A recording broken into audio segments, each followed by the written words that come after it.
Buenas noches, ingeniero. Vamos a analizar primero el problema que nos pide identificar, ¿no? Primero, para poder realizar el problema, tenemos que identificar cuáles son los conceptos, ¿no? Segundo, nos pide corregir el factor de potencia y después, por eso vamos a graficar, ¿no? Cuál es la situación que tenemos.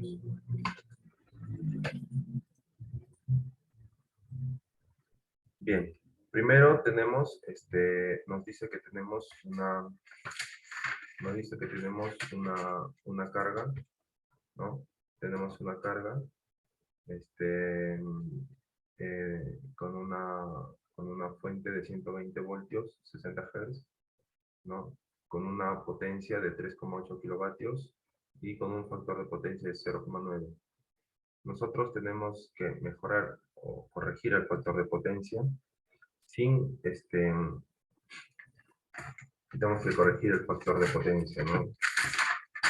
Tenemos una...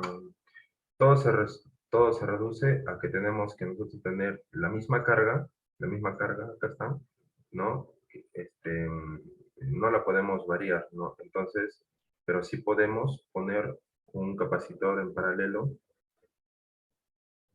y podemos poner este capacitor en paralelo. Entonces decimos, ¿cuánto es lo que equivale? ¿Cuánto es, no, el valor del capacitor que vamos a poner con un factor de potencia mejorado de 0,95? ¿No? Que esto es lo que nos piden. Bien, para nosotros primero tenemos que hacer el análisis, ¿no? De cómo podemos nosotros hallar. Primero tenemos que el voltaje es un fasor, ¿no? Entonces nosotros, para una carga inductiva, la corriente se va a trazar, dice un ángulo determinado. Este es el fasor determinado en V y tenemos una corriente en desfase, ¿no? La parte de acá abajo, ¿ya? Y eso nos da un ángulo, Q1. Eso nos da un ángulo Q1. Entonces, luego dice, pero ahora lo que queremos es reducir el factor de potencia sin que afecte el consumo de energía activa que tenemos. Entonces, es decir, que tenemos una corriente activa, ¿no? Esta corriente es la corriente activa que tenemos, que es la que nos va a generar la potencia activa. Entonces, la situación consiste en colocar un capacitor que nos genere la corriente reactiva que está adelantada a 90 grados respecto al voltaje. Esta es la corriente, ¿no? Activa que está adelantada a 90 grados respecto al voltaje. Entonces, si nosotros hacemos la suma fasorial de las corrientes con IC con IL, que está acá, entonces nos va a dar un vector en estas condiciones, ¿no? Nos va a dar un vector en estas condiciones. Entonces tenemos un, un vector resultante, ¿no? Que es el anaranjado de acá, un vector resultante, que voy a tener el ángulo de desfasaje, ¿no? El ángulo de desfasaje sería Q sub 2, perdón, teta sub 2, ¿no? Entonces, esto es lo que tenemos que hallar. Pasado nosotros a un triángulo de potencias, tenemos lo siguiente, ¿no? Tenemos el triángulo normal, potencia aparente, la potencia reactiva, y potencia reactiva y potencia aparente, ¿no? Como nos dice que nosotros, este es teta sub 1, nos dice que tenemos que mejorar el factor de potencia de pasaje. O sea, quiere decir que tenemos que tener un ángulo menor al de teta sub 1. Entonces, trazamos esta línea que nos va a identificar, ¿no?, el desfasaje que tenemos. Entonces vamos a tener una nueva potencia aparente, S sub 2, y una nueva potencia reactiva, Q sub 2. Y esto vendría a ser la potencia reactiva del capacitor, que es lo que necesitamos hallar para poder hallar cuánto equivale el capacitor que vamos a colocar. Luego, listo, primero hallamos el ángulo, ¿no?, nos dice que el factor de potencia es igual al coseno del ángulo, coseno de teta. Despejamos teta sub 1, tenemos el coseno a la menos 1 de 0,9 y tenemos el primer, lo que equivale el ángulo, teta sub 1, que son 25,84. Entonces, ahora, primero, nos dice que nosotros, para poder, como ya sabemos cuál es el valor del ángulo de desfasaje entre el voltaje y la corriente, que me da el factor de la potencia en el tramo, ¿no? Entonces, ya con eso podemos calcular la potencia aparente, que está, la potencia S sub 1, ¿no? S sub 1, con la fórmula, nos da que la potencia sobre el coseno de teta 1. Tenemos la potencia, que es 3800 vatios, sobre el, el coseno de teta 1, que es 0,9.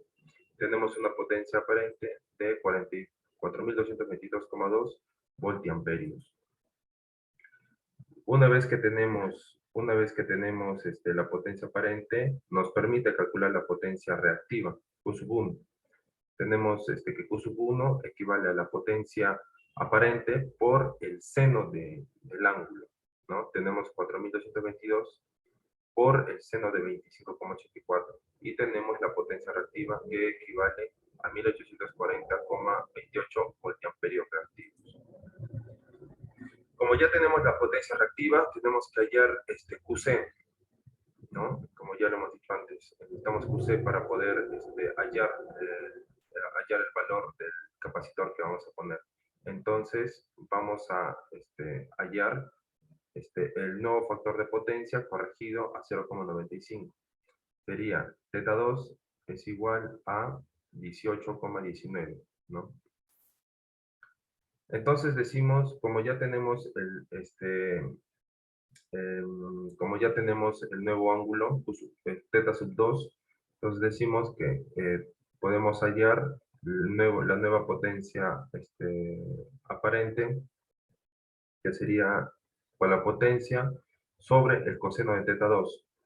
Tenemos la potencia que no cambia, que es 3.800 vatios, sobre 0,95. Y esto nos da un valor de 4.000 voltiamperios.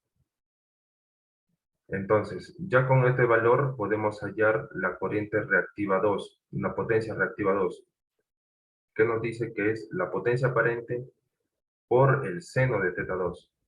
Tenemos la potencia aparente, que son 4.000 voltiamperios, por el seno del ángulo teta 2.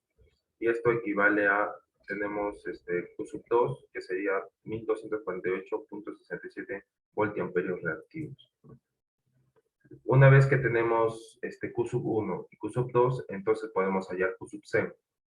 Y esto Q sub C sería la diferencia entre la potencia reactiva 1 y la potencia reactiva 2, que tenemos un valor de Q sub C de 591,61 voltiamperios reactivos.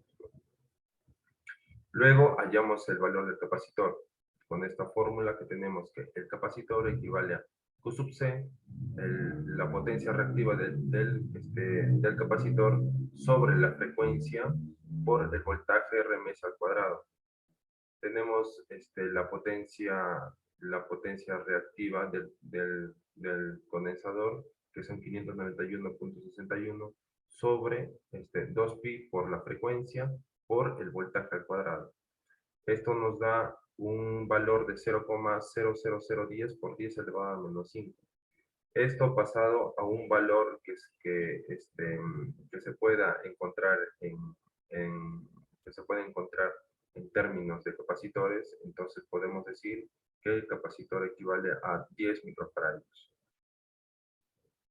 Muchas gracias.